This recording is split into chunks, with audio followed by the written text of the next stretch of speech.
Good enough, go out and get it, no more about it. But not so much control in the centre of the field from Kilkenny as Richie Bennett sends it high and over the bar. Your mother sends you down to the shop for a pound's worth of goods and she gives you 50 pence. You can't get the pound's worth of goods, can you? Just about kept in. Oh, well done, Johnny Buckley. To do that to Tomas O'Shea, he deserves to score from here. One of the highlights of the Sunday game. Limerick went out there from the word court today. No more about it. They made all the running, that was it. Put the ball over the bar and the back of it, and that's it. No ifs, no buts. Is there much time left? We have a couple of injuries. Here comes Kieran Curry. Curry leading the charge of the right brigade. 45 metres out. He's a chance to score. He's put it hard. He's put it over. There's no sympathy in this game for anybody.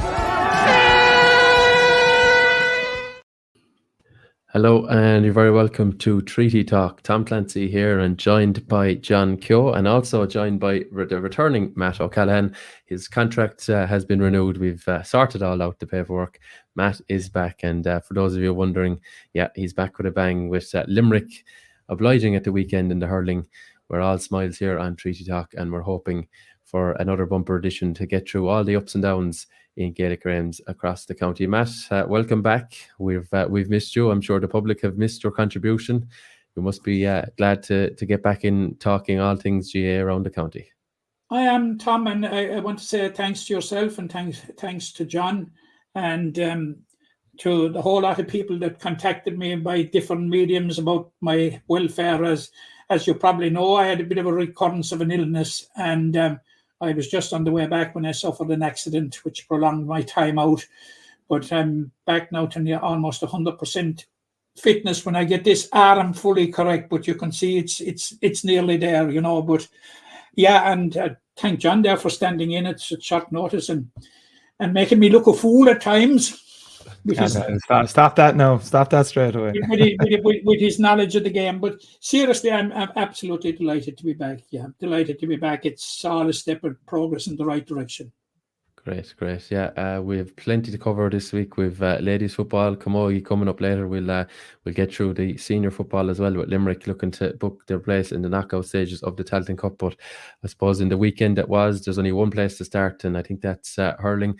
John, we must give ourselves a pat on the back. There was never a doubt when we predicted Limerick would win the group. Clare would come second, Cork would come third. We both called that about, what was it, 6 or 7 weeks ago. So why was there any point in anyone watching the games? We seem to know it all here on Treaty Talk. Yeah, what's the old saying, Tom? A broken clock can be right twice a day. It's not a surprise to see that top three. Waterford been very, very close to it. Probably, as Davy Fitzgerald said after the loss to Limerick, they should have been qualified before then. That late concession against Tipperary really, really hurt them. Cork, you can only say fair play to them in the sense that you lose your first two games, you're really under pressure. 4 points isn't always going to get you through. They did brilliantly, as we know, to beat Limerick, and then followed up with a masterful performance against Tipperary. And getting out of Munster is the number one goal for any of the teams. Same in Leinster. But Cork will be full of beans and full of confidence going into the All-Ireland series now. But as we know from Limerick's point of view, John Kiley said it after the game against Waterford that Limerick's metrics are better than they were in the last 2 years, and that to me is I wasn't surprised hearing that about last year, where Limerick obviously struggled to get to the Munster final with that win, the 1 point win over Cork, eventually enough to see them through, they thought, and obviously getting into the Munster final on the back of Waterford beating Tipperary. But I was more surprised when he said they were the performance levels and the data they have been better than what we saw in 2022, which is hugely encouraging for Limerick, given there was question marks after the Cork defeat, and question marks I found hilarious because the margin of defeat in that game. But it's an us and them thing that's happening now. Everyone wants to see Limerick knocked off their perch, for want of a better phrase, but they're very firmly ensconced in Munster anyway after this campaign. Yeah, and Matt, the game against Waterford, I used it in my report on Sporting Limerick. That was death by 1,000 cuts for Waterford. It was probably death by 50 shots. Limerick had about 50 shots at the post, and while Waterford, if we're looking at the game specifically, Waterford retreated, made sure that Aaron Gillan was going to be starved of possession. But as we know, there is so many strings to Limerick's bow that they were going to just shoot on sight, get scores from all over. There was a huge spread of scores again. And I think, Limerick showed maybe against Cork and against Clare, they know where the net is, but I think they showed at the weekend they know that the white flags they can tot up as well. They can, and to me, Waterford are a bit of an enigma, and I would like to differ with those that have said that Waterford have made considerable progress this year. I wouldn't subscribe to that theory at all, because first of all, we see the league campaign that they have where they failed to qualify for Division 1 hurling next year. Now, it was believed that it was a new dawn for Waterford when they beat Cork and drew with Tipperary. And John is right. Davy Fitzgerald had they seen it out against Tipperary, they were through to the All Ireland series, and Cork would have been out. But I thought last Sunday's game, it certainly wasn't a 10-point game by any manner or means. If you factor in the fact that Limerick had 14 wides in the first half, had they scored half of them, which you would normally expect from Limerick, it was going to be a 12-point game at halftime and everybody go home. I thought Limerick were much better than the 10 points margin would suggest. And yeah, John Kiley is absolutely right. We're further down the road, and it's very demonstrable that we are further down the road in terms of preparation than we were 12 months ago, where we just got in. And it was a combination of factors, of unlikely facts. One unlikely factor last year that allowed us into the Munster final.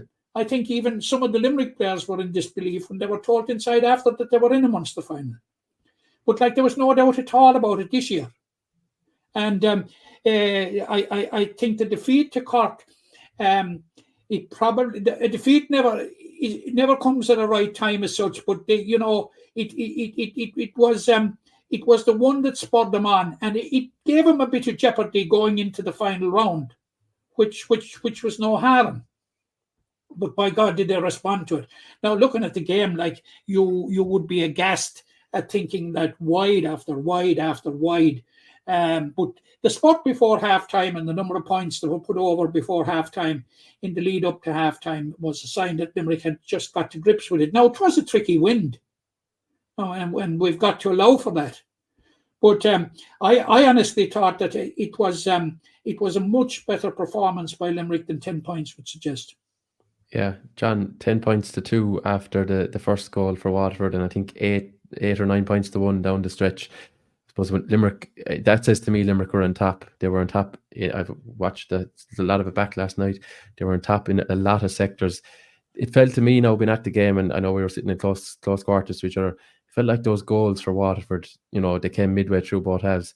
Felt like they were kind of papering over the cracks a bit for Waterford. They never really felt like they were in the game. They did get it back to 2, of course, and things could have been a little bit different, but it was no, Matt mentioned the word jeopardy. I never looked like Limerick were going to be beaten. Now, I know that people might say that's maybe a bit arrogant or dismissive to Waterford after the fact, but it just didn't feel like that on the day. There was a great belief and confidence, as there is with this Limerick team, naturally, but it certainly seemed like Waterford were never at the level required. No, Tom, what has impressed me with what I've seen with Waterford this year more than anything is when they disperse with the sweeper or the extra man or the +1, whatever you want to call it. And Tadhg de Burke usually sits so deep. He didn't against Clare, and they were wide open against Clare, as we all know. So I think I said last week, Waterford were always going to correct that with Limerick's goal threat. What it did was remove Tadhg Burke from, which I think he's a fantastic centre-back, if he's left there to play in that centre-back role. But he was marking a space 40 yards from goal all the way throughout when he wasn't in possession. He was just marking Aaron Gillan basically from 20 yards in front of him as an extra defender. That obviously took away a bit of creativity from Waterford. You're right, Tom. I thought the exact same as you. There was no jeopardy for Limerick. From watching it from a Limerick fan's point of view, there's more frustration in, you know, so many wides. But what was very, very clear, and obviously the message was clear coming in from the sideline, was that Limerick were going to continue to shoot. It was just poor execution. You know, you score 14 points in 35, 36 minutes of hurling, whatever it was on last Sunday, and you 14 wides. It just shows you the level of dominance. For argument's sake, if, as Matt said, if Limerick had taken half of them, sure, the game's over by a long shot, and you don't need to turn up for the second half. So I think you're correct. Like the Waterford goals, there was an element of luck around them, you know, and plenty of skill too. I'm not saying that. Obviously, the first one is a miss-hit free. Limerick kind of caught unawares, and a brilliant flick to the net by Shane Bennett. And the second one, you know, save from Nicky Quaid, a poor strike across the square from Desi Hutchison. People are saying he was passing, he was going for goal. It was a poor strike, and Shane Bennett on hand again. So those kind of things will frustrate you from I'm sure John Kiley's point of view when you look at it. They're softish goals, but you take those 2 goals out of it, and it's a walk in the park for Limerick.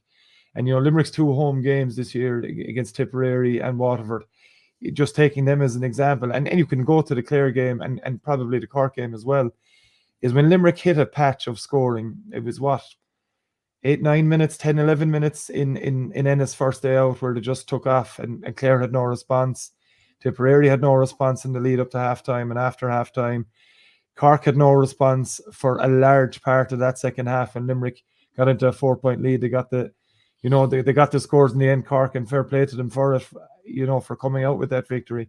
And when Limerick upped the pace against Waterford, when they had to, when they needed to, and it was in that, when it came to 2 points, Limerick just rolled the sleeves up and, you know, produced another, not amazing, but a high quality spell of hurling and scoring blitz that just blew Waterford away. And I'm a firm believer in this, and it's not being disrespectful to any other county, you know, and I see it in lots of different sports. If the top team plays well, they win, you know. And if Limerick play anywhere near, we saw it in the All-Ireland final last year, that the last 25 minutes of that game, they were untouchable, and they have those scoring spurts, and when they do, teams just are not able to deal with it. And when they turn on the style like that, it's great for us to watch. It's great for all the fans to watch. Might be great for other counties to watch, but that's where we are at the moment, and it's a great place to be. And Matt, talking about personnel in this Limerick team, for me anyway, across the 4 games, and no different last Sunday, Cathal O'Neill, Kyle Hayes, Gerard Hegarty, the three of them, in my opinion anyway, have been Limerick's most 3 consistent. Now maybe Nicky Quaid is closely behind them too, but those 3 men are, you know exactly what you're going to get out of them every day. And at this level of sport, you know, it's the creme de la creme of hurling. Basically, we know how competitive Munster is. For those 3 to be, you know, turning in 7, 8, 9 out of 10 performances week in, week out, it's phenomenal. It's absolutely phenomenal. And there's a certain benchmark which is very, very high, which those players do not drop below. Now, I was listening to, and I read pieces about that the Limerick half backline could be taken on, and what the basis for that was, I just don't know, because I thought the Limerick half backline last Sunday were immense. I thought Declan Hannon was his old self, Dermot Burns was Dermot Burns, and Kyle Hayes was absolutely outstanding. And where that sort of thing is, you know, whoever is thinking that, like, they've got to go back to the drawing board. You must remember, we're still a team without Sean Finn. We're without Peter Casey. And full credit to Mikey Casey on his first return, who had a very, very good game. And when you spoke about the 3 players that were outstanding there, Tom, what about Barry Nash? Yeah, I know. Yeah, it gets Limerick. Was it the first point he got for Limerick? Tremendous burst up the field, involved in a lot of good things, and he's been so consistent over the last his improvement, Tom, as well defensively, just on Barry Nash. You know, he's targeted, for want of a better phrase, by other teams, thinking there may be a weak link there. Sean Finn and Mike Casey are in the other corner. You're naturally going to try and maybe avoid them. But I think his defending, for, like, we have to remember with Barry, his inter-county career, starting at, you know, underage with Limerick, with minor, and that under-21 success in 2015 where he was man of the match. You know, he was a forward, you know, at intercounty level, and for him to come back into the panel after a year out, you know, in 18, he missed 2018 with Limerick, and you know, I just think the levels he's gotten to since. You mentioned obviously Garrod, Kyle, you know, just on different levels at the moment, like. But and we'll probably go into it more, but you lose another one injured in Shamie Flanagan and Shane O'Brien, who hasn't been on the senior panel, you know, match day squad this season due to his commitments with the under-20 team. No hesitation, he was the first one in. 3 points later, Shane O'Brien is just another viable option for Limerick. And we've mentioned it in the last few weeks, Tom. The age profile now of Limerick, what Limerick are bringing off the bench, the bench is very, very young, John, isn't it? It's very young, but it's massively exciting. You know, I think Conor Boylan's 25, 26. He's the elder statesman of what's being brought off the bench at the moment. And Graham Mulcahy is the most experienced in terms of everything on the bench. Conor Boylan is next. Beyond that, it's recent 20s graduates. You see these players coming on. Fergal O'Connor, you know, we had a great league. We saw him come on against Cork. You know, there was no hesitation. If Mike Casey wasn't able to take part in that game due to that hamstring injury, Fergal O'Connor would have been straight in, and I'd put a fair bet in that he would have done a fine job as well. And as Matt says, like the talk of Limerick's demise in the half-back line, yes, Cork targeted certain aspects of Limerick's defence, and to try and get the ball over that half-back line was Cork's biggest thing, and to try and attack at pace the Limerick full-back line, and it worked fairly often for them in the first half. It certainly didn't work in the second half. The Breeze had a fair amount to do with that, but point being, you mentioned Kyle Hayes and Garrod Hegarty. I don't think there's two better players in the country at the moment than Kyle Hayes and Garrod Hegarty. Garrod Hegarty, after as a self-admitted poor year last year where he was the only starting Limerick player in the All-Ireland final, not nominated for an All-Star. You know, he has, and I think I saw him, the first time I saw him this year was against Antrim and Thurles. And even that day you could see that Garrod meant business, you know, in what was a fairly facile league victory for Limerick. And that's for Kyle Hayes' performances. I mean, you go into a game every week thinking, what are we going to see today from every player? But you're just seeing Kyle Hayes on a better trajectory nearly every game now. Just even an old-style score, like the one catching a puck out, taking a clearance, whichever it was, taking a few guys on, and out in the touchline from 80, 90 yards, putting it over. And Matt, John mentioned him there, Shane O'Brien. People probably didn't acknowledge even it was his championship debut. It seems like he's been around for a while. He comes on, he scores 3 points. He scores one of them, I think, within 60 seconds. I guess Seamus Flanagan, 3-3 the last day, goes off early, but he kind of didn't feel like he was missed. And that's not against him, but that's just the calibre of player that Shane O'Brien is and the performance he delivered. Yeah, and I hate saying it, Tom, but I have to say it, and I said it to Jack before you, and I said it to you. I told you so, because I rate this guy extremely, extremely highly. And if you see what he has achieved up along through colleges and, well, maybe to a lesser extent at underage with Limerick, but like there was never any doubt in my mind that Shane O'Brien was a player waiting to explode on the senior team, on the senior side. Now, I would have to say that I thought when Seamus Flanagan went off last Sunday, I didn't expect that Shane O'Brien would be first in, because I would have thought that Donegal Dawley in the full forward line would probably have been ahead in the pecking order, or possibly Adam English. But I bow to the superior knowledge of John Kiley at all times. And when I saw him going in, I said, John Kiley knows exactly what he is doing, himself and Paul Kennard, and sure, we were proved right. We're talking about an extremely talented player, a very, very talented individual, Shane O'Brien. So not in the least bit surprised by his performance, Tom. John, doesn't that show what Matt says there, that maybe he wasn't expected to be the first man in? Does that show that what actually is happening in training? And John Kiley has referenced it for, it seems, forever, that, you know, what he sees in training will be reflected in the team now. And some people probably don't believe that because the 15 hasn't really evolved, but that bench changes so frequently, and if guys do get their chance, and it's a case in point here, I think, because Shane O'Brien didn't have the greatest 20s campaign. There was no body of evidence to say he deserved to be ahead of anyone else, certainly in terms of the public viewing of the team. But obviously he'd been pulling up trees in training, and he's trusted. Yeah, as Matt said, he's a class act from the first day I saw him. Might have even been with Artskull Reach, Dean Ryan level. You were looking to see how far this guy was going to go. It does show, Tom, as you said, that what happens in training is reflected out on the pitch, and it shows. Obviously he was, you said, pulling up trees in training, but you imagine the levels he's getting to against the players in opposition, marking wise. You're looking at some of the best defenders that have ever played the game, and when you're coming up against them, you only improve as a hurler, number one.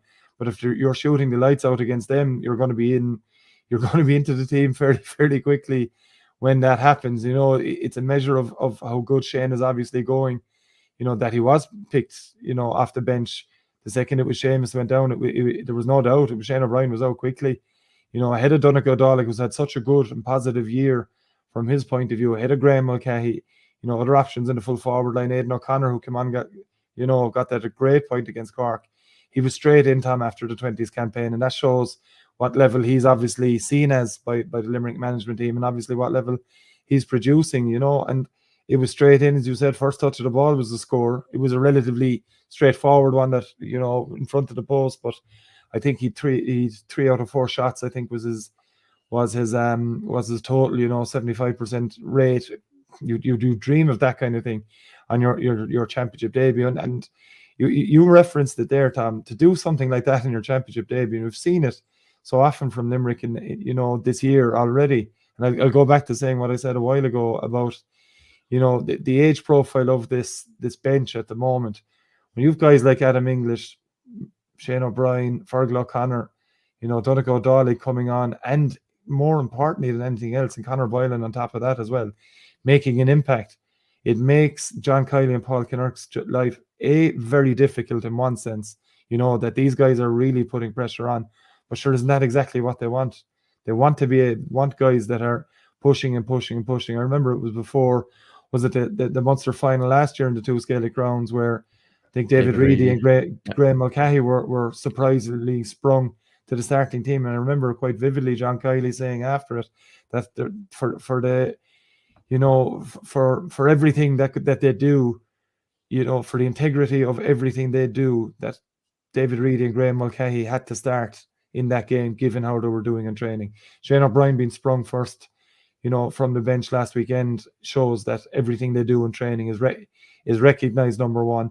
And it also is recognised with the other players involved as well. We mentioned Cathal O'Neill, given man of the match on the day, another outstanding performance. Thought he was outstanding against Cork. I think he came of age in a way from a starting point of view against Clare and Ennis.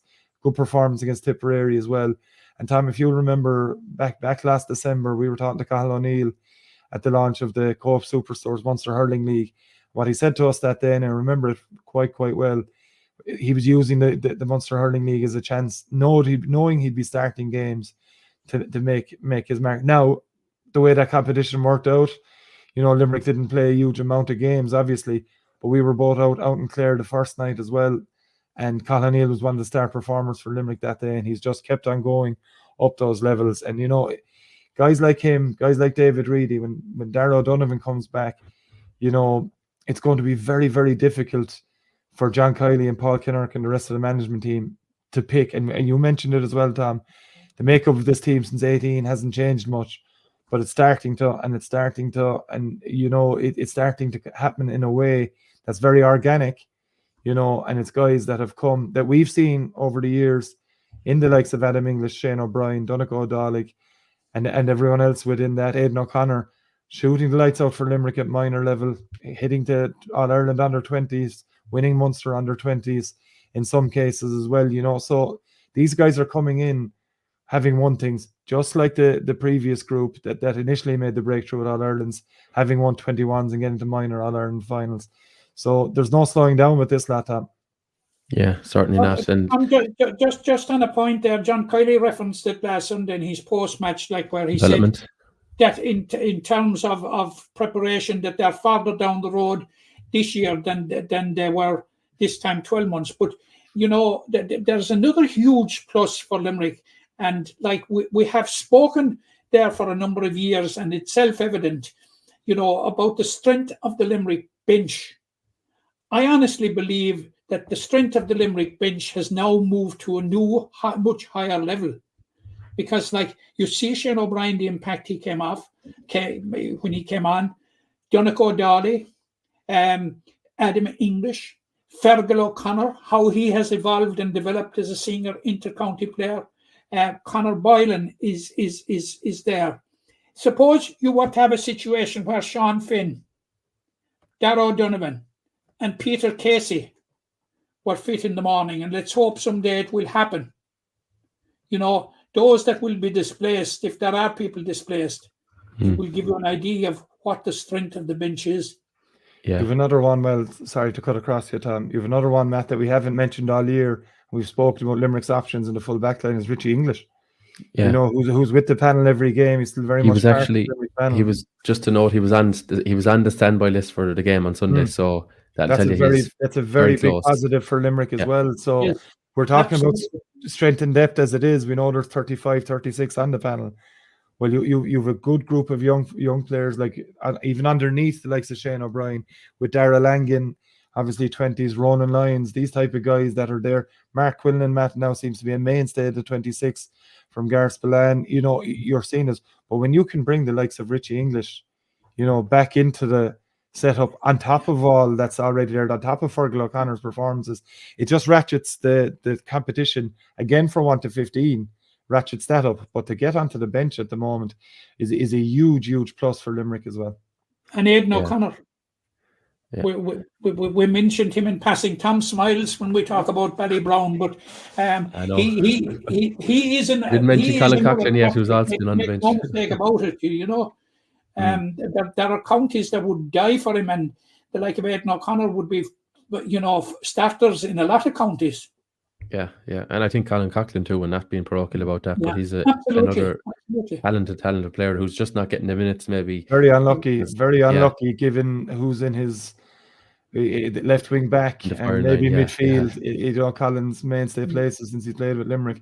But Colin is adaptable. He's adaptable to a certain degree, John. That you know, he's not totally dependent. He can slot. He has slotted in at right half back. Was it in the 2021 All Ireland final? Yeah. You know, he's played left half back. He can play corner. He can play midfield. Yeah, he's just but waiting it just for his shows chance, that really, again the strength that you're not. You know, if Colin Coughlin came in for the morning, if Kyle or Diarmid went down, or one of the midfielders went down, you'd have no hesitation throwing in the likes of Colin Coughlin. And again, the rest of the Limerick bench speaks for itself. Again, I'll go on. We haven't spoken about really. It shows the commitment and levels that Graham Mulcahy is still at. And Matt, I know how big a fan you are of Graham Mulcahy, and I'm on the same train with that. I think it's absolutely remarkable that, given the intensity within that Limerick setup, that Graham Mulcahy is still very much part of that panel.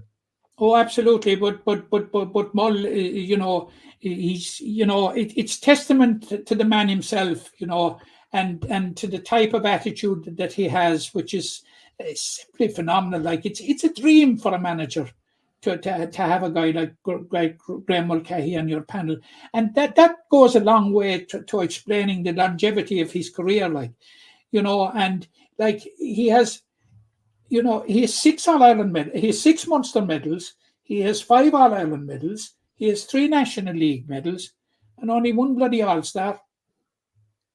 Yeah, tells you one thing. Yeah, Matt, not too impressed in that. Anyway, we'll just briefly, anyway, at least for this week, looking forward, we're already excited. I think, and Shannon said I haven't mentioned the C word, Clare. Clare won 3 out of 4. Limerick won 3 out of 4. Limerick topped the group on the head-to-head from that win in Ennis. The three-peat, as it were, John. I think Limerick people will fancy our chances. The Clare people will fancy their chances. It'll be a scramble for tickets Thursday for the general sale. Everyone's gone to their clubs now looking for as many tickets as they can possibly. Great times for this rivalry. Great times, of course. Limerick are finding themselves on the right side of the result, but it's going to be a great contest. I think in Thurles in what is it now? 10 days time.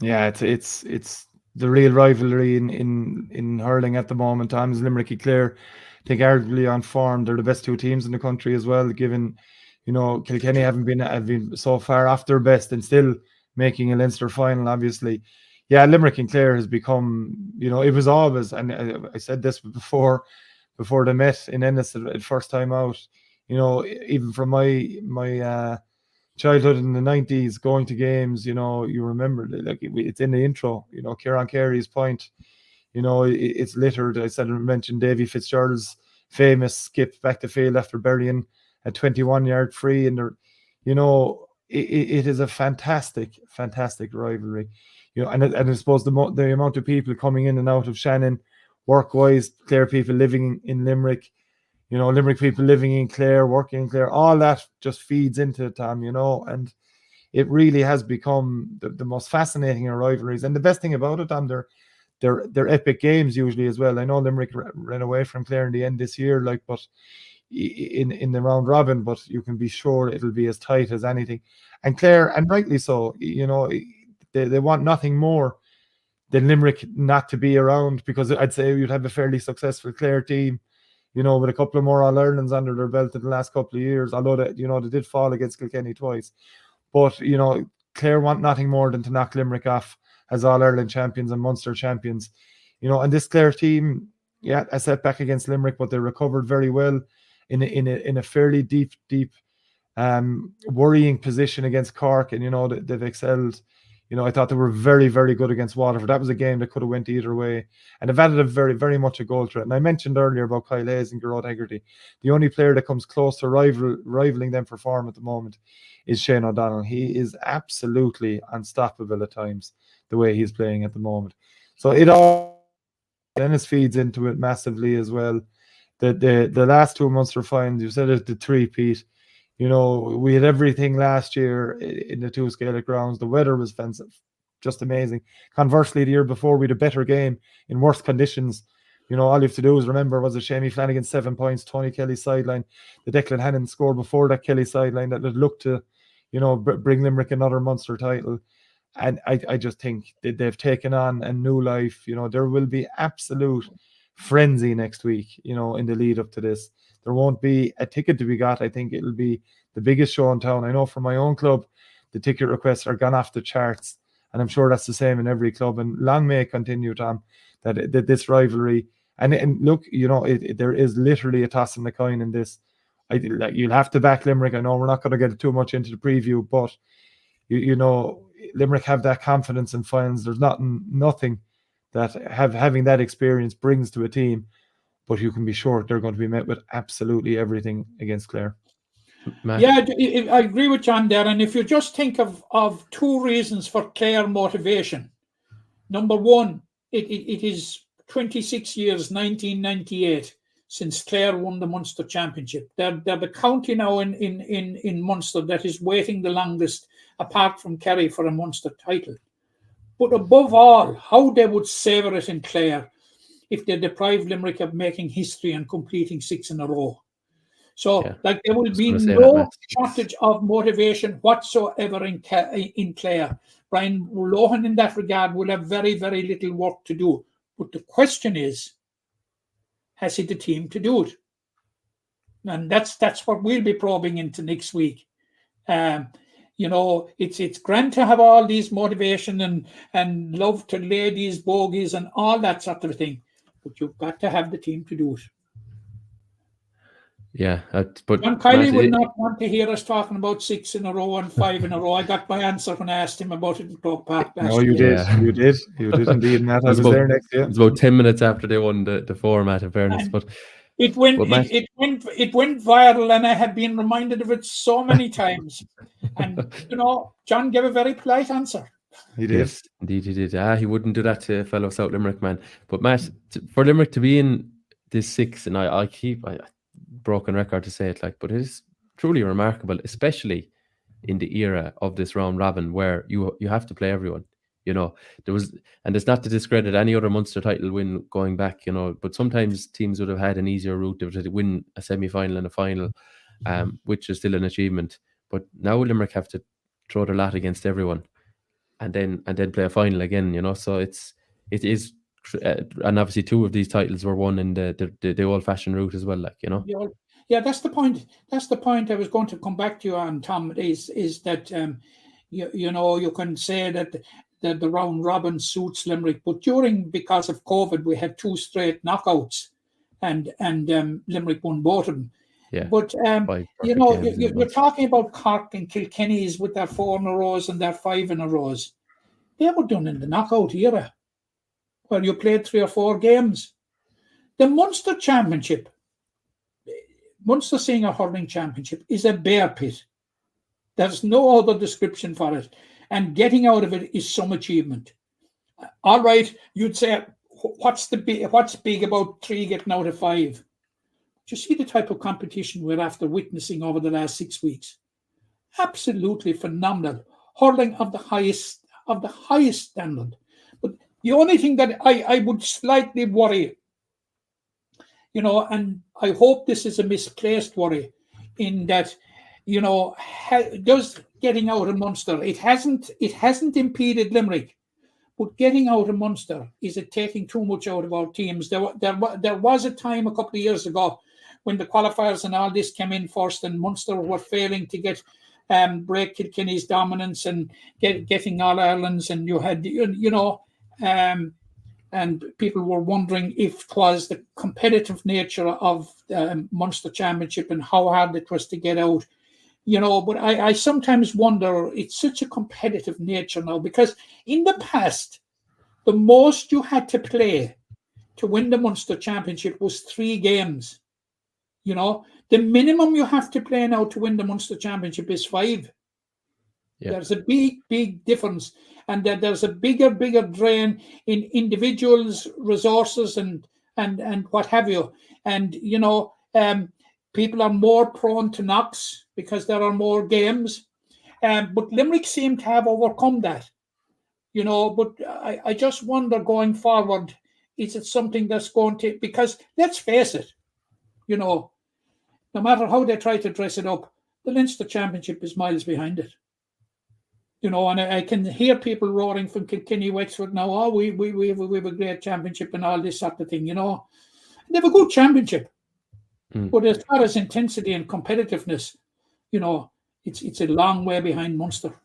Yeah, I don't think that too many would disagree with that. But Limerick's record in the round robin phase, 5 times they've competed, 4 times they've reached the Munster final, and obviously the first edition in 2018, they finished 3rd. So they've an exemplary record of getting into that top 3 of this bear pit. We'll go into more depth next week in terms of the Clare game. I hope everyone out there gets their tickets, whichever way they can scramble them. We wish you the best in that regard. It won't be easy, but I'm sure a packed house in Tom Semple's field awaits, and what a thriller it should be.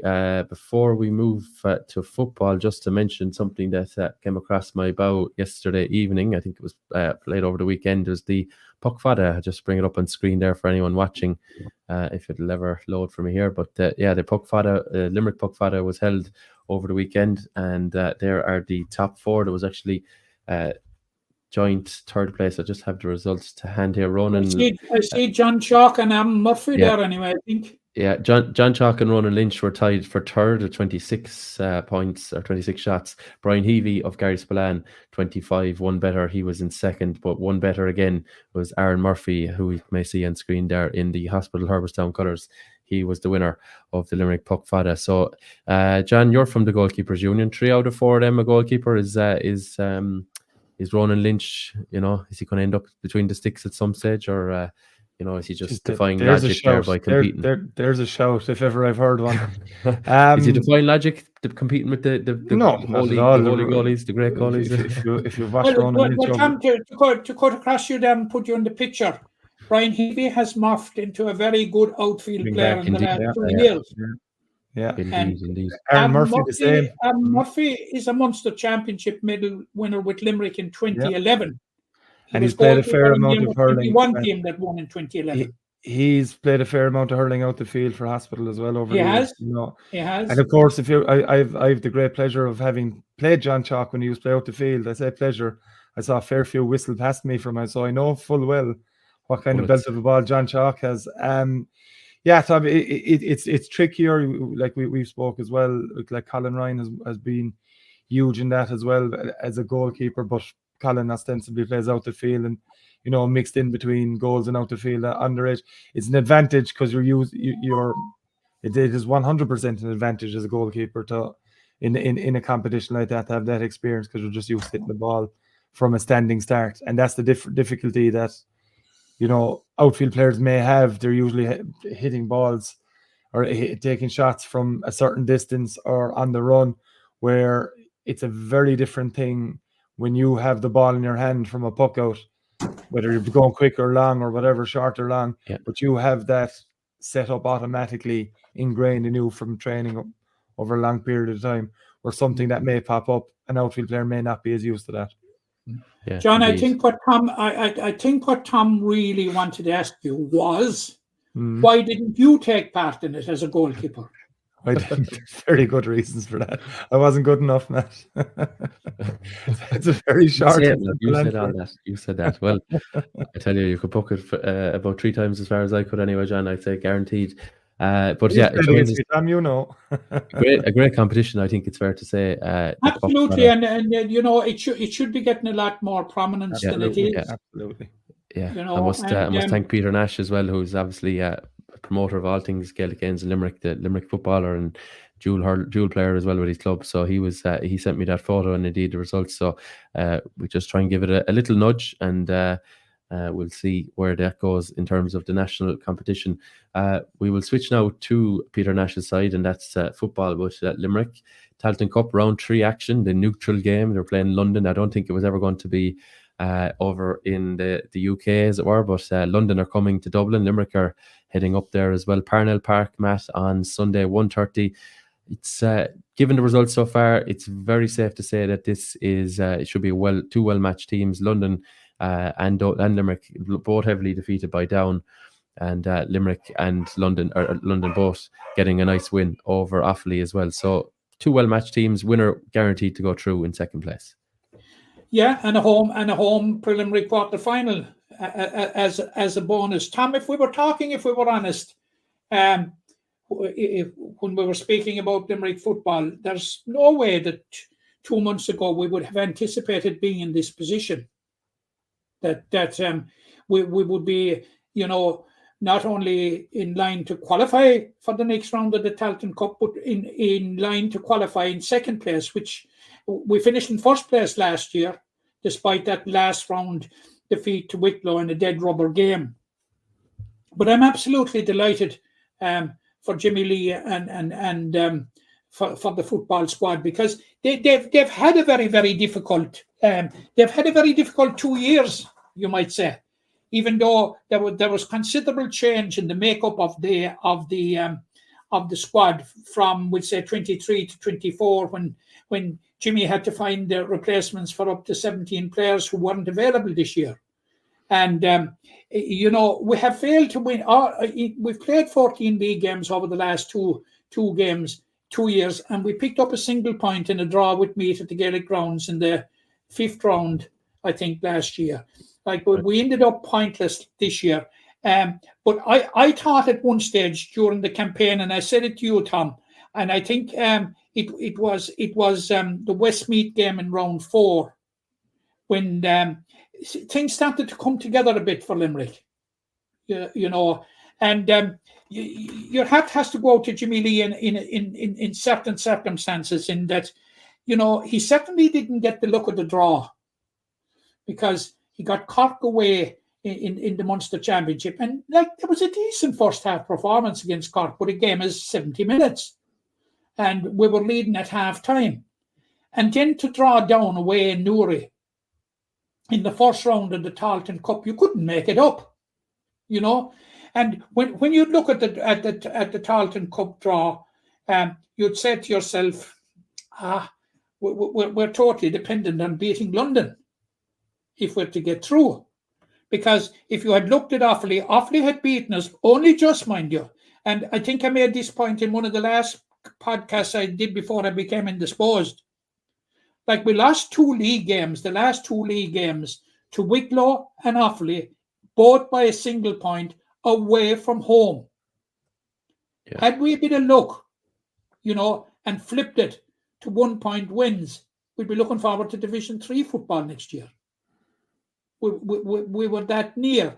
So that bears out the point that I'm making, that, we had very difficult early rounds, very poor performance against Antrim in the first round, poor performance against Newry in round 2, or against Down in Newry in round 2, poor performance against Sligo in round 3, but it sort of changed in round 4, and we suddenly became sort of more competitive and a bit unlucky.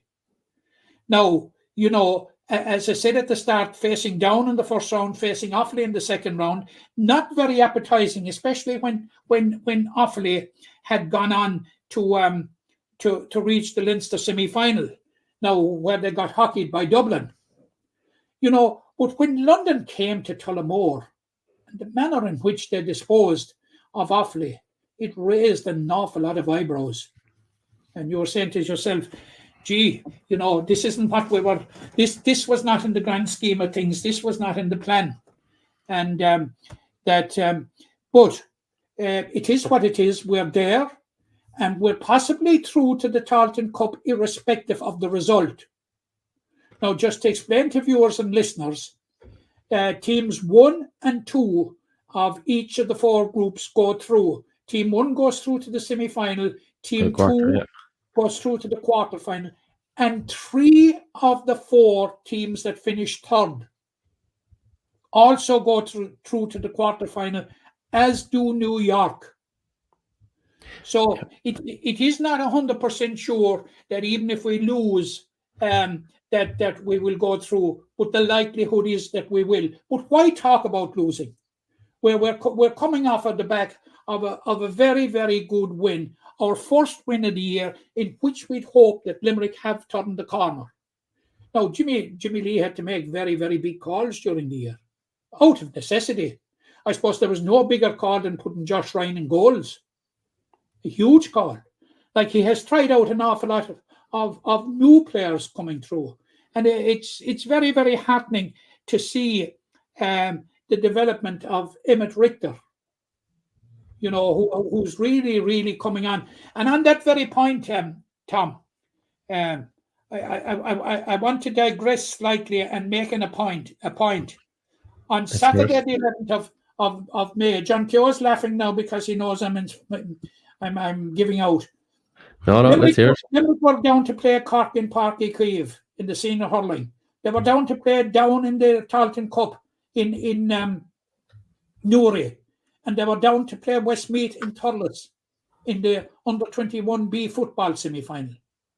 Who is codding who? Who is codding who? That is a disgraceful situation. Like 3 county teams. What was on Sunday? At least one of them could have been migrated to Sunday.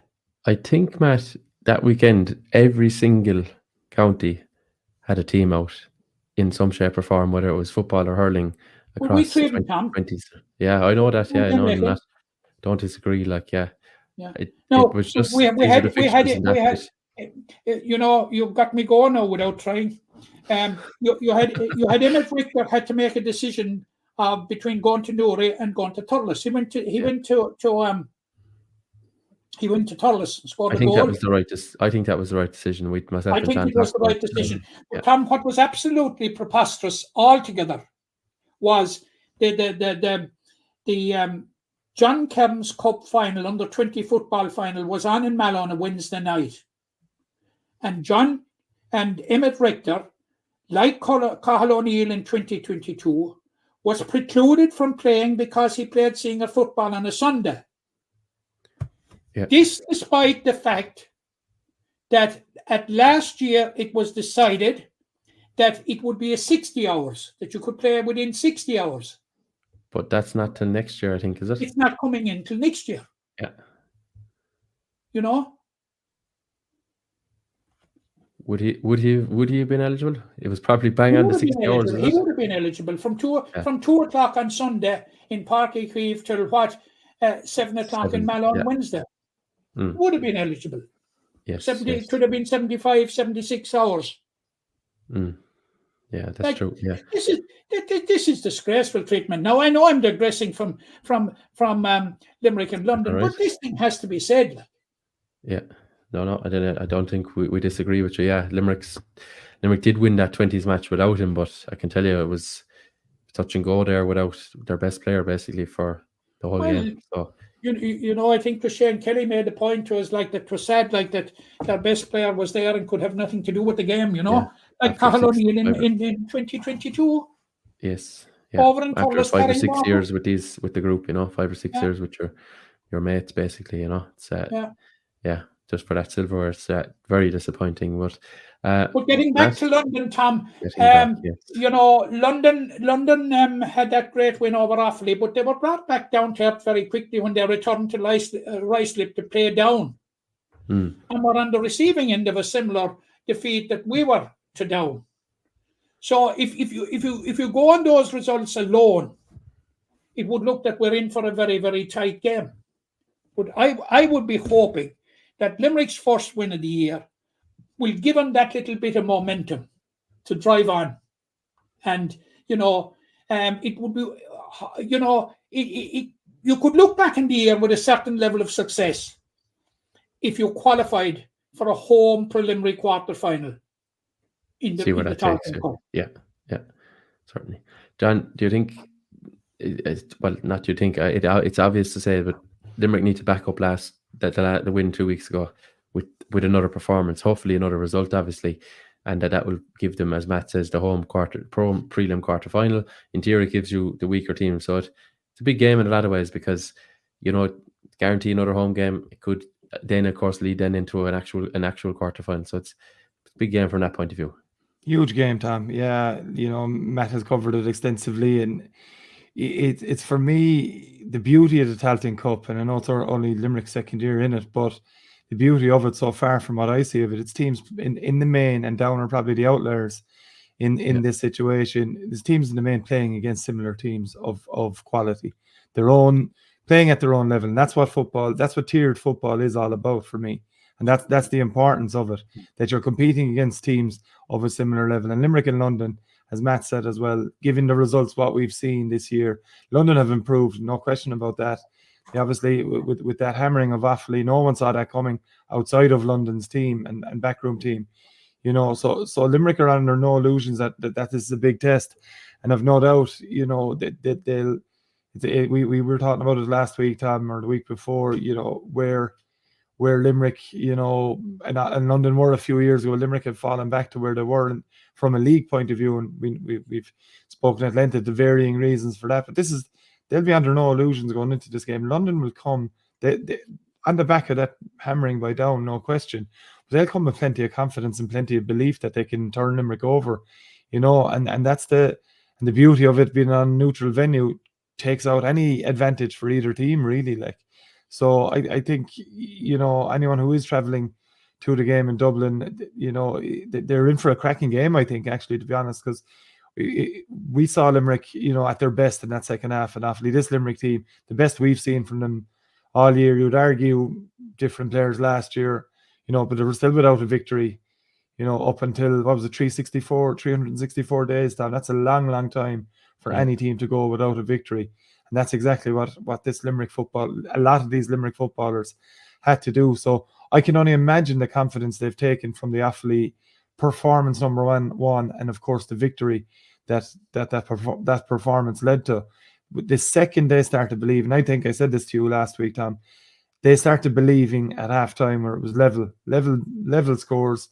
They knew already they could live with Offaly, given what had happened in O'Connor Park in Tullamore earlier in the league. And just that second half performance where Limerick were utterly dominant. We both said it, Damien Richter with those 2 goals, but there was plenty on top of that as well. Some of the performances from Barry Coleman and Cathal Downs, who in their second year of senior football are already becoming leaders on this team, which is hugely important. And I said it last time out as well, Tom. With Limerick in a situation where the likes of Ian Corbett isn't fully fit, others aren't fully fit, to be able to bring Danny Neville and Ian Corbett off the bench with 20 minutes to go, that's a huge fill-up for any team to have players of that quality coming on. But for this Limerick team that, as Matt said, losing 17 of last year's panel alone, for them to be coming on as finishers for whatever reasons that they weren't fully fit or for whatever reason they weren't playing, is a massive fill-up for Jimmy Lee and his backroom team and the rest of the team that's on the field. If you're playing wing back or cornerback, you see Ian Carver and Danny Neville coming on when you're already heading towards a winning position. It's a huge fill-up. And, you know, if Limerick can be in the game and have players like that, again, when they play London this weekend, if that is what is happening, having the likes of Ian Carver and Danny Neville, hopefully they'll be able to start and fully fit. But if you had them coming off the bench for the last quarter and you're still in the game, could you imagine the lift that would give the rest of the team? It would push you towards. But this is the point I'm making about how big a game this is for Limerick football in general at senior level. A win, you know, it puts you in a preliminary quarter final. A loss could get you there, and we've spoken on the vagrancies of that. But could you imagine the confidence they'd take into a home preliminary quarter final if they could get a good positive results against London? It would be absolutely huge for football in the county. Absolutely, John. I agree with you there. And like, you know, we could overemphasize defining London by their result against Offaly, because their results up to then were very, very poor. For instance, in the league, they picked up 3 points. They beat Waterford and they drew with Tipperary. And in the championship, they conceded 5-21 to Galway. I know Galway eventually went on and won the Connacht Championship. And in my view, could be dark horses for outright success this year, because I think they're a good side. But that's not here nor there. But it would be wrong to be in awe of London because of the performance of that they put on against Offaly, against Offaly. But we should respect them, and they deserve respect, but not be overawed by them.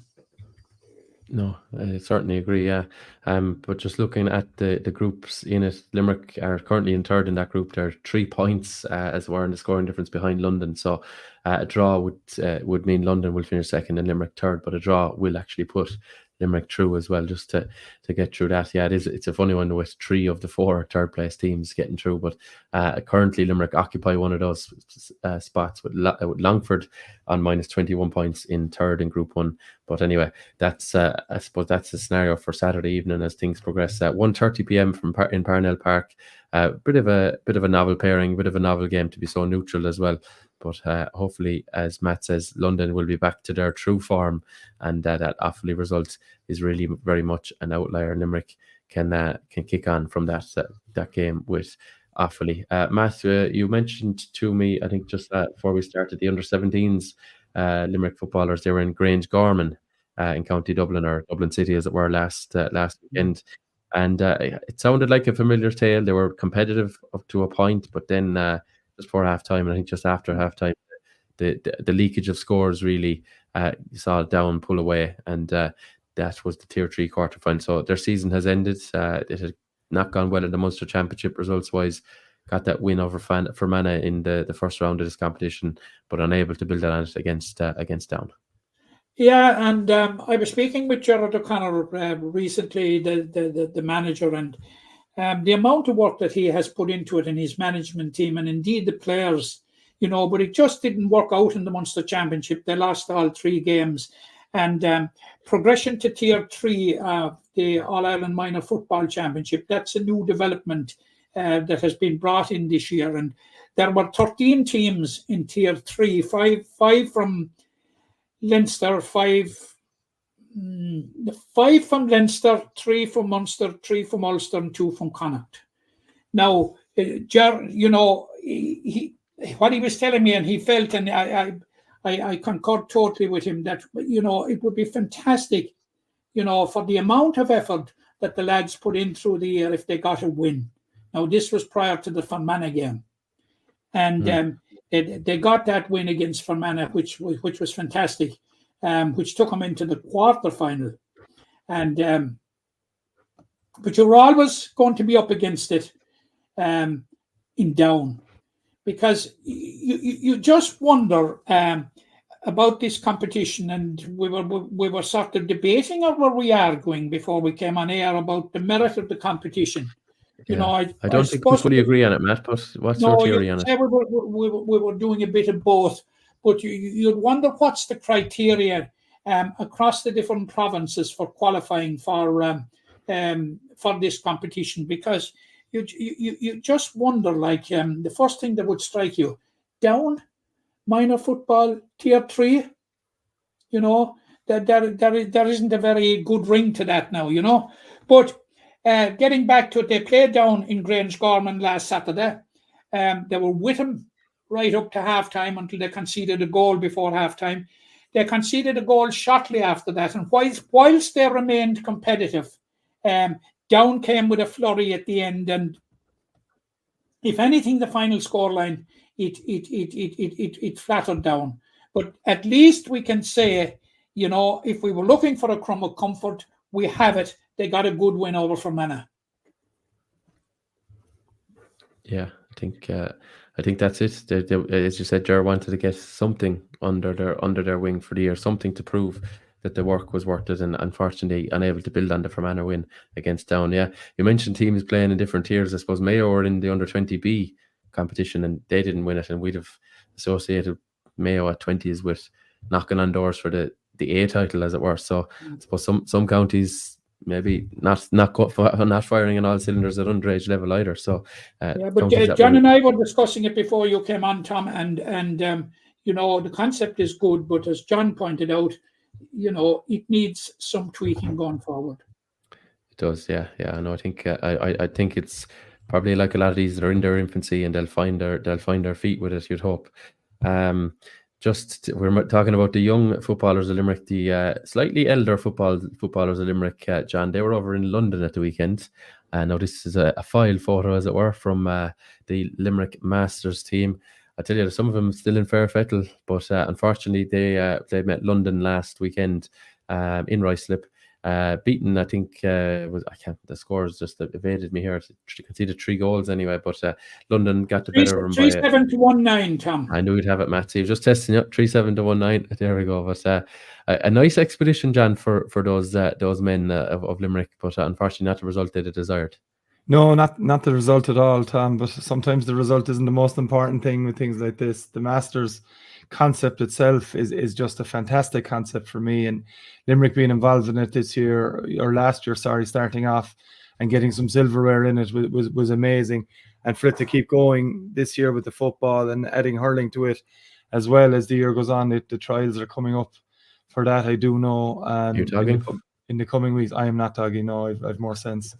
I definitely have more sense. You see, it's over 40, Tom. Yeah, it's over 40 times. Sure. Yeah, I don't qualify for things like that. No, it really, really is something that the GA should be proud of and should be fully behind. You know, we both know a good few people involved in the football side of it, and how much joy they took from getting that success in the Tier 5 competition, the Spirit Cup. Matt, we were both at the medal ceremony out in the Woodlands, you know, late last year, and it was a fantastic night, you know. And thankfully, I think, Matt, we got out at the right time and headed away home early. But I do know it went on. Look, you know, they'll be very disappointed with the result. Going back to serious matters, I do know, and Matt mentioned it, you know, John Doyle was one of the players missing due to other commitments. You know, at the weekend, but they were going over to London to win, talking to a few of the lads, and will be severely disappointed after that excellent start against Clare. But look, what a fantastic, like, there's some of the players in that panel that have inter-county experience, may have played in London, may have gone on these long trips, but for some of the lads that only played club football, you know, for them to get a chance to represent, and I said it last week, Tom, to represent both Limerick and indeed the country from a GAA point of view is fantastic. And long may that continue. Long may London be in it. Maybe some of the other clubs around the UK, you know, you know, you look in Europe wide, and certainly I do know, having links over in Texas, how amazed and how delighted they'd be with the big GAA community in Houston alone and other parts of Texas. Speaking to a good few of them last year, they'd love to host something along those lines, and long may that type of thing continue, and maybe Limerick will be the forerunners on it, because I know how well it's organised. Yeah, certainly. Yeah, it was absolutely fantastic. The whole concept of it is fantastic. Disappointing result. Going good win over Clare. London had a good win over Kildare in the first round. So it was a second round clash of first round winners. And John O'Connell got a goal and 3 points. You know, he's playing fantastic football. Just as a matter of interest, they are now playing on Saturday week in Ula at 2:00 against Waterford in round 3. Now, they went to Waterford in their first championship game ever last year, and they won in Waterford. So I don't know what Waterford's record in the current series is, but they will probably fancy themselves with a chance. But it's on Saturday week, and I suppose we'll reference it next week.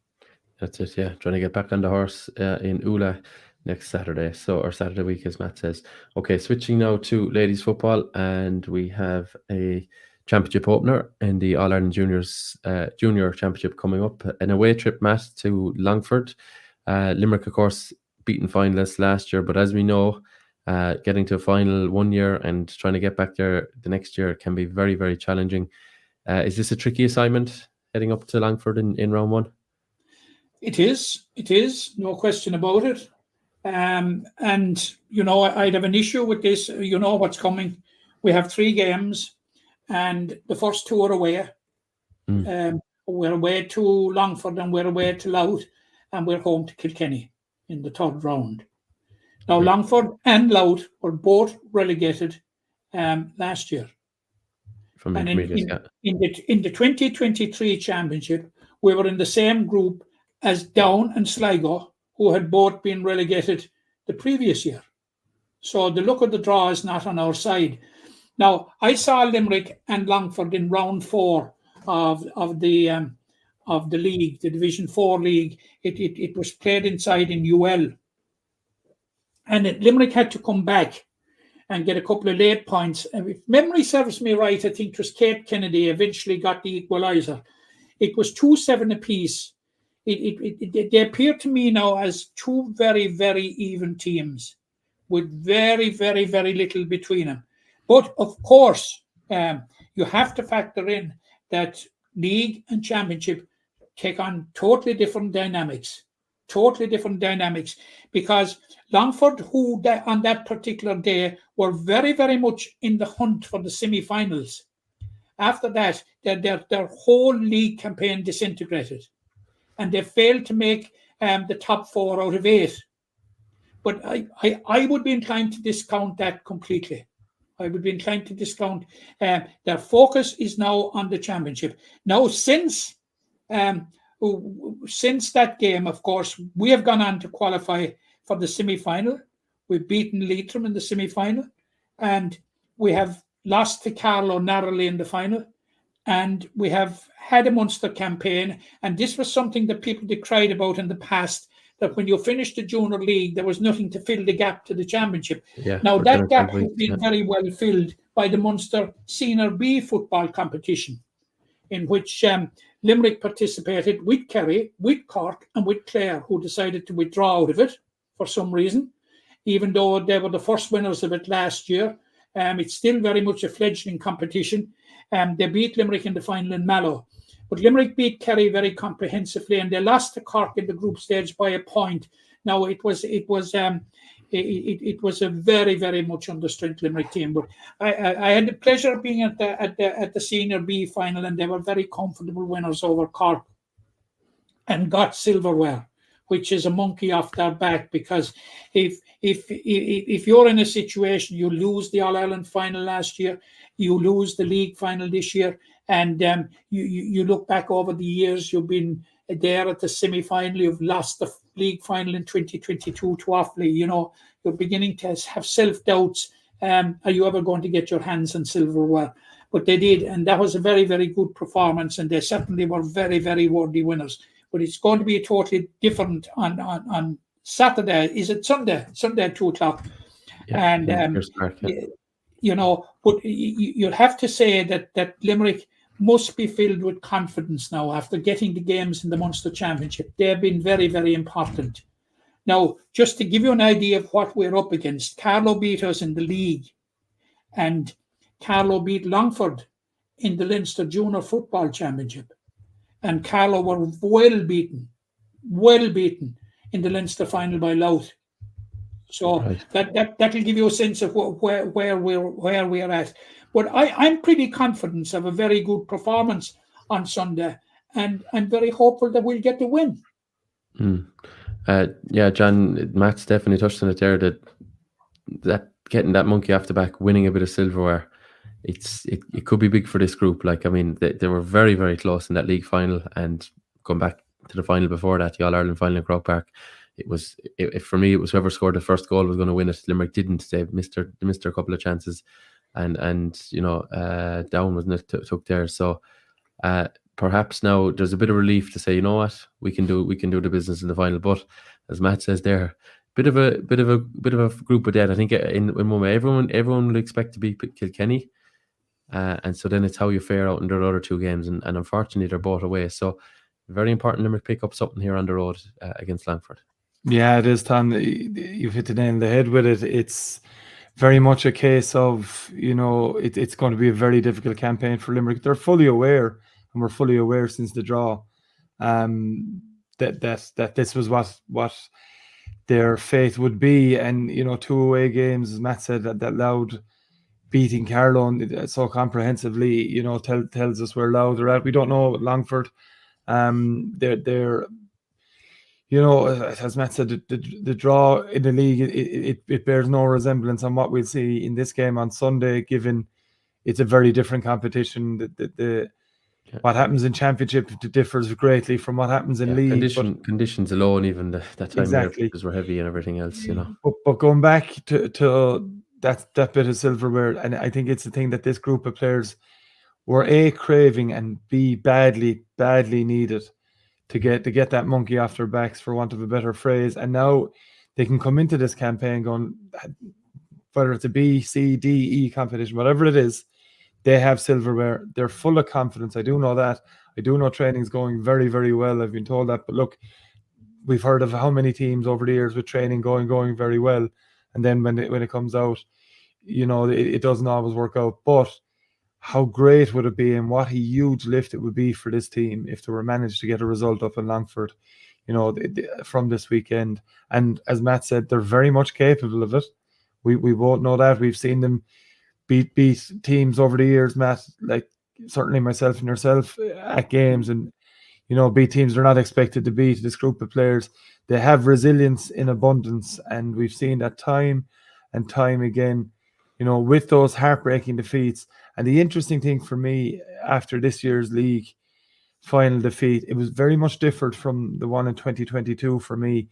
Talking to management and a couple of the players after the game, while they were very disappointed to lose the game and lose the final, it wasn't the be all and end all. And I've felt that with other defeats in finals in recent years, that even a league final, in dubious circumstances, playing awfully in Burr, Limerick seemed to get a fair few of these we'll call them funky draws at times. Hairy decisions, I'd call them, John.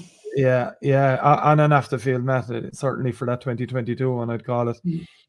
But they've come back and they've come back and they've come back. There's some outstanding talent on that team. The one thing that still worries me, though, is the free-taking abilities. We saw it, Matt, in that game. It was a big, big problem for Limerick against Carlow. If they had a free taker, they did late on, as we both know, and the fortunes reversed slightly. It was a bit late in the day, but you every team, Tom, at any whether it's in any code, whether it's ladies football, camogie, hurling, or Gaelic football, you need a free taker to win games, and that's the same from under 8s all the way up to adult. And Limerick need to find that, and they need to find a regular free taker that will, when it matters most in these championship moments. It's fine in the league and it's fine in a Munster B competition, but when it comes down to it in the championship, you need someone that's going to nail 9 out of 10 of them, and that's what other counties have had, and at times, Matt, that's what has let Limerick down. Yeah, but I think we have found that person in Debbie Murphy, who is having a fantastic campaign, and she was named on the team of the league, along with Roisin, so, yeah, and Roisin and Yvonne Lee, and like we have a very, very strong defense. Like we finished third, I think, we finished third in the league, but we had conceded 10 points less than the team nearest us, which were Fermanagh, who were on top. Was it? Sorry, 7 points less. Yeah. So that will give you an idea. Our main issue early in the season was getting scores at the other end. But to a certain degree, that has been rectified.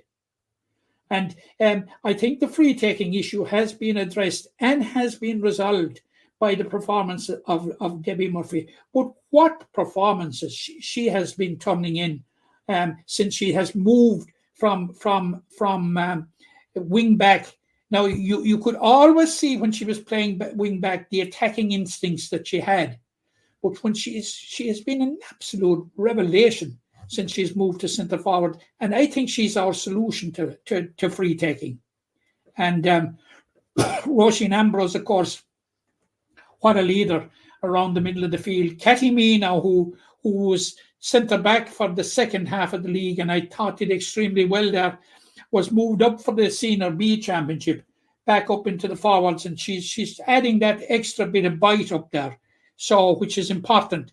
But I honestly think, look, it's squeaky bum time at 2:00 on Sunday. It's edge of the seat stuff. Yeah, even for a one, yeah, it's a big game. It's going to be that huge close. Game. Huge I'll game. be longing for 3:30, but let's hope they do it. Yeah. Let's see how that one fares out. But in the group of four, two advance. Of course, probably should have mentioned that from the outset. But no disrespect to Kilkenny, but the results really have shown that they're not quite ready to be competing at this level just yet. So everyone it's probably the best 2 out of 3 really. So we'll see how it fares out. A good start against Longford will go a long way to booking a semi-final spot. Okay, we'll flip. Just before you go there from the ladies' football, and we reference John Doyle in the context under 14s, yes, of the Masters. John is manager of the Limerick under 14 ladies football team, who have reached the All Ireland under 14 bronze final, where they will play. Antrim, is it? Antrim, who they have already beaten in the earlier rounds. Now, I think it was something like they beat Antrim 2-4 to 9 points, if memory serves me correct. It was very, very close because they haven't got a close game other than that. And I remember saying to myself at the time, that has final written all over it. And here it is. But they had a huge win last week in the semi-final over Westmeath. I think it was 7-12 to 4-5. Pretty comprehensive now. If you win a semi-final by 16 points, you're in a good place. But they're playing Antrim on Saturday week, which should be a very, very interesting game. And in the meantime, we wish them the best of luck with their preparations, and we'll talk about them again next week. Yeah. Do we have a venue for that, Matt, confirmed, or is it? No, I haven't a venue for it, but I'm on the lookout for it, and I'm trying to get it. Because they've had a very good season. They've beaten Fermanagh. They've beaten. They beat in the group stages. In the group stage, they beat Fermanagh, they beat Antrim, and they beat Wicklow. They had big wins over Fermanagh and Wicklow. Then in the quarterfinal, they beat Wexford, and now they've beaten Westmeath, and Antrim are in front of them again. Which, as I said, the first 3 games were played in the one weekend, the group stage. And I was saying to myself when I was looking at this could possibly have final written all over it. Yeah, good call by you, in fairness, Matt. Okay, so we'll wait on the venue for that one, and in the meantime, as Matt says, wishing them the best with their preparations. Now, flipping to Camogie, we'll start with the seniors who were beaten last weekend, beaten heavily indeed by Kilkenny at McNeville Park. The juniors were also in action, but we'll come to that in a second. Matt, this was a very disappointing hour of hurling. I don't think anything went right for Limerick. There was probably only 1 or 2 shining lights. Limerick scored only 4 points. They did not score from play. Caoimhe Costello was sent off for 2 yellow card offences. There was a serious injury to Dervla Egan. Am I forgetting anything that went wrong on the day? No.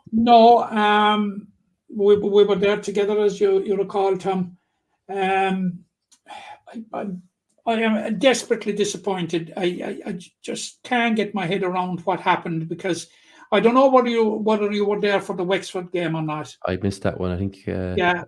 When in the final round of the league, when they defeated Wexford, A stellar comeback, I think, Matt, wasn't it? And you were kind of hoping it was that it would have a fantastic comeback, Yeah. and I was saying to myself, gosh, we're on the right track now. And talking to Joe for a good while before, I was speaking with him. He sat with me for the first half of the junior game, and he seemed to be believing that everything was okay for the senior team.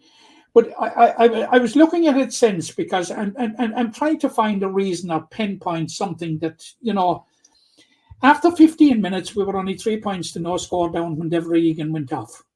Yeah. We were matching him. There was no score for the first 7 minutes, and then Kilkenny got 2 points in 2 minutes, and then Aoife Prendergast got a point in the 15 minutes after the departure of Devra Egan.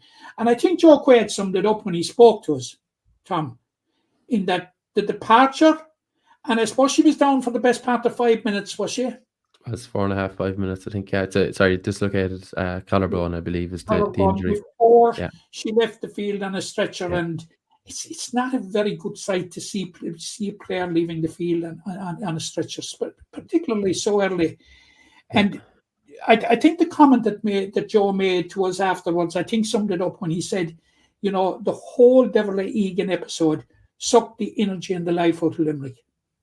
And I do believe, because from that point on, whatever energy levels that they had shown in the early exchanges seemed to dissipate, and Limerick became totally, totally flat. And Caoimhe Costello got a couple of frees in the first half, but by half time, Kilkenny had 10 points on the board, 10 points to 2. And at that stage, we had a mountain to climb. Whatever breeze there was going to be favouring Kilkenny in the second half. Now, it wasn't a breeze straight down the field, but if it was to confer an advantage on anybody, it would have conferred them in Kilkenny. And they just kept building the scores after. What worries me, Tom, is and I think Joe acknowledged it after as well. We didn't carve out chances. No, Limerick. It's not like Limerick shot 10 or 15 wides or anything like that. No. Or as if the Kilkenny goalkeeper was the player of the match or anything like that. Yeah. That was the most disappointing. But the one good thing about it is, there's a quick turnaround to this Saturday when they go to Waterford, and it will give them an opportunity to atone and to redeem themselves and relaunch a championship campaign. Now, Waterford beat them comfortably last year in the championship in Cappamore, but the most recent meeting between the counties was in the Munster quarter-final in the Gaelic grounds, when Waterford won by 12 points to 6. Now, it's going to be a huge ask, to ask Limerick to go into the All-Ireland's runners-up of last year, into their backyard, and turn them over. I think it's going to be quite difficult. Yeah. John, I suppose we've all been there, first round of championship or first round of a competition with a team, and things don't go right. It's a very frustrating one. I don't think Limerick, while they would have wanted to have beaten Kilkenny, I don't think they were maybe expecting it, but they'd have certainly been expected to score more than 4 points, be a lot closer than 119-4 by the finish. So I suppose, as Matt says, maybe the quick turnaround is no harm. Get back out there and put a bit of pride back in that jersey when they play against Waterford. Yeah, Tom, it's such a frustration is the word I'd say that the players would use, the management would use, because I think the three of us know what Limerick took from that Wexford result, and again for most of the performance against Waterford in that Munster quarter final as well. They were going into the game full of confidence. Maybe not of a victory, and I said it last week, Tom. I think maybe of the other two, this was maybe a chance for Limerick to set a marker down against Kilkenny, leading into the Waterford game and then the Derry game, and then Tipperary and Antrim to come after that. So it's it's frustrating all around, really. I'm sure, the 2 of you were there. I wasn't, but I was keeping up to date with the score, and I was surprised with the margin of, having not watching the game, with the margin of of Kilkenny's victory and knowing that Limerick were down to 14 as well. The reality is that they have had to get back up on the horse very, very quickly, and it probably is no harm. You know, they will have played a very strong Waterford team in that Munster quarter-final. The reality was that the difference between the teams on that day was probably Beth Carton, you know, a phenomenal performance by a very, very talented player, Niamh Rocket, putting in a fine display as well. So Waterford have plenty of talent. They got Lorraine to the Bray, of course, All-Ireland. as well. Yeah, exactly. Yeah, and they got to the All-Ireland on merit last year, you know, losing to Cork. The biggest thing for Limerick is that the importance of that response. Again, I don't think, you know, most will expect going down to Walsh Park to beat Waterford, but Tom, it's all about the performance. And if they can, if they can up their levels, and they'll have to up their levels so significantly from what they produced against Kilkenny to even live with this Waterford team, who are still on the way up in my eyes as well. They've been really, really impressive in the last 3 to 4 years, and they're finally, you know, starting to believe that they're capable of winning trophies themselves, you know, and look, it's not that these games aren't the ones Limerick are fully targeting. Of course, they want performances, building blocks the whole way through, but they need something to take from Walsh Park into that trip to Derry. And if it's not a result, albeit that's fair enough, if Waterford are the better team, no one will, you know, look down on Limerick for going down to Walsh Park and not coming away with a victory. But my God, I'm sure Joe Quaid and the rest of his management team will be hoping for a performance that they can build on for the next game in Derry. Yeah, but just to contextualize it and contrast it with last year, you know, we were lucky to stay in Division 1B last year. It necessitated beating Offaly in the final round in McNeville Park, in which we just got over the line. And compare it with this year, where we played our 5 league games and won 3 of them. You know, so there had to be a certain level of new confidence. There had to be a certain level of new expectation. And that is why I feel the disappointment, because certainly I left that at McNeville Park after that game against Wexford, and I said to myself, you know, gosh, you know, we're going to be very competitive in the championship. You know, now the draw hasn't been terrible kind to us. All right, Kilkenny at home first, then Waterford away, and a long trip to Derry. Now the Derry trip on Saturday week has taken on a new dynamic, in that Derry went to Cushendall in the first round and had a big win over Antrim. You know, so it's going to be difficult, but I think what will concern Joe Quaid and his management team most, and I think John touched on it there, will be the response and the performance on Saturday. Yeah, that's definitely it. Tough couple of weeks of fixtures ahead. I don't think there's too many easy in this group, with Tipperary as well and Antrim, of course, down the line for Joe Quaid and co. There was much brighter moments, Matt, earlier on Saturday afternoon with the junior side. I suppose trounced is probably the right word. Trounced Mayo on home side got their campaign up and running, and I think Dave Deedy will be happy that his side are building nicely, even at this early juncture in this junior championship. He will, and he said as much afterwards, you know, but he did qualify it by saying that there's a lot of work to be still done, and there is in that you know, the wides count was a bit alarming. But this was a Mayo team that Limerick went to Turin last year and just beat them by 3 points in the group stages. So it was a big turnaround, but it has been a big turnaround for Limerick as well in David's second year, in that they have reached the Division 1B final, where they lost to Dublin, unluckily lost to Dublin. But since then, they have won the Munster Junior Championship. So the good work that he has been put in place since the start of last year has been rewarded, at least now, with silverware. And I'm talking about draws all night, but we've had to look at the draw on this one, in that 3 of our 4 games are at home, one after another, against Mayo, against Roscommon, and against Laois. Now, look, call a spade a spade. Mayo were extremely poor. Extremely poor. They had 2 scores, one from a free and 1 wide in the entire game. Like for a finish, Limerick were queuing up to score. And I think that the wides count, I think David, rightly so, probably attributed it to players over being overzealous to get on the scoreboard. But it's going to be a different story this Saturday.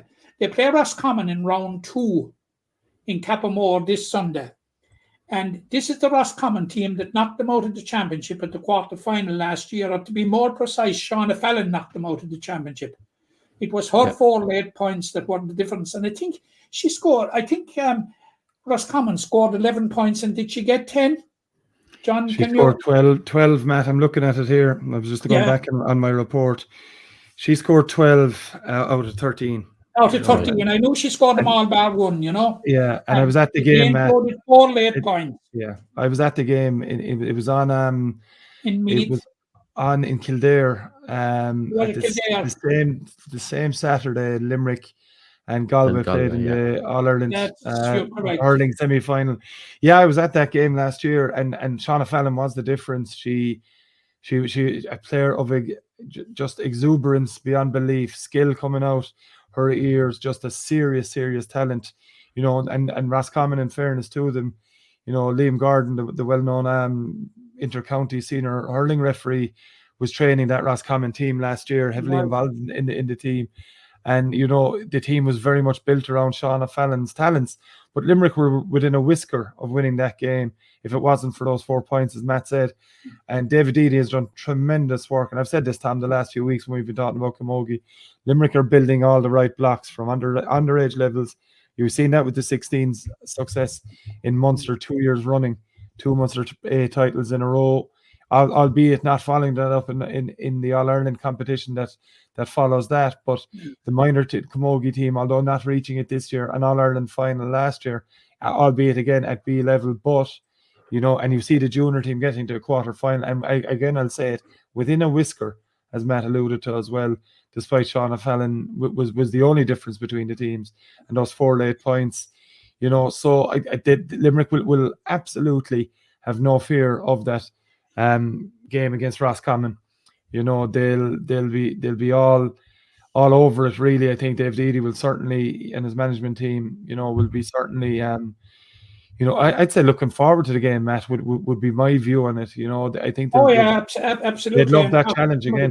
They just can't wait to get out in Cappamore next Saturday. And of course, a blow to David, is the fact that Ella Hessian, who was scoring for fun during the league, is injured. She's from Monalee and she's a fantastic forward. But full credit to Noel Curtin, who went in full forward last Saturday and scored 1-5 all from play. So, David has options.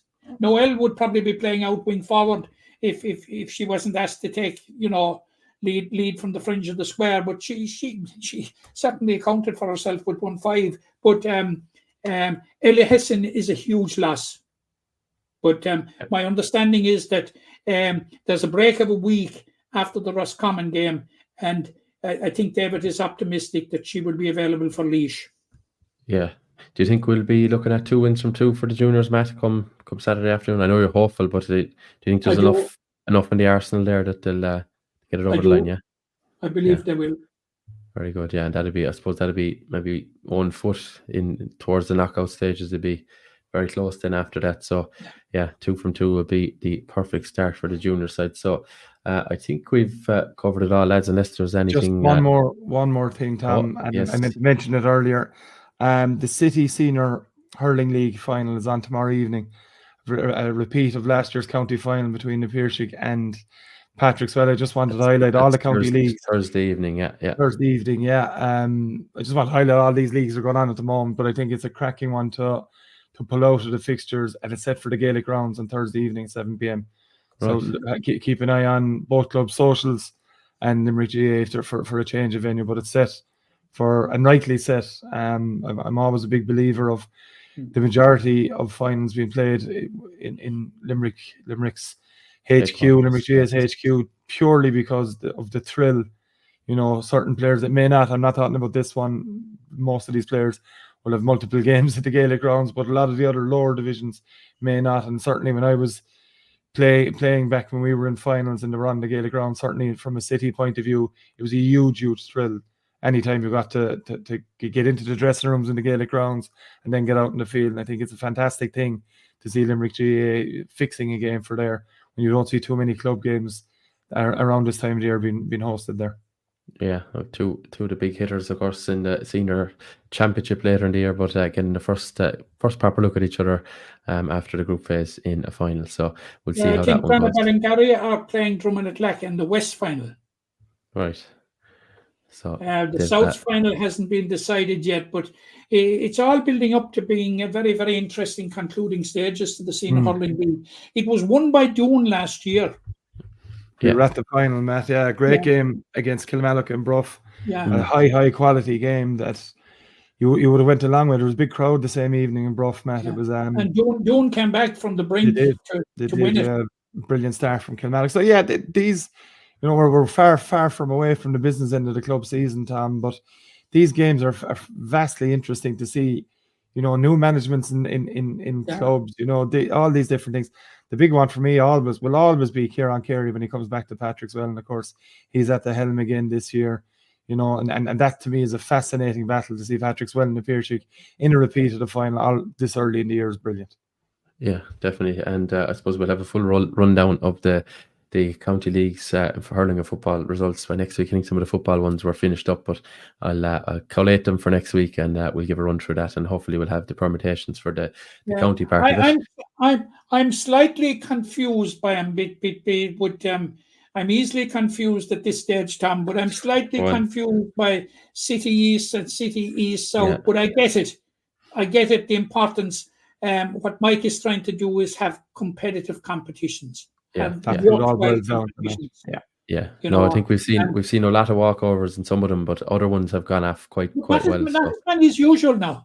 Yeah. There's definitely been an improvement from previous years. But my tiny brain now, and is still shrinking. Cannot fully get to grips with it. But we're 4 divisions in the senior hurling, so I get that one.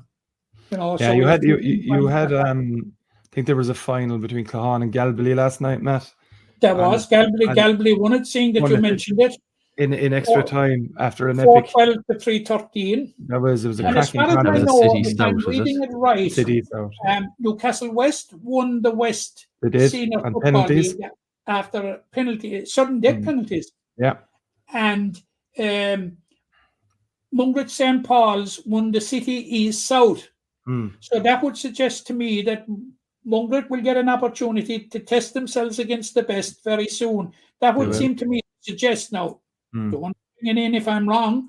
But I'm just thinking that it will probably be Newcastle West and Mungret St. Paul's in the final. Very, very interesting game.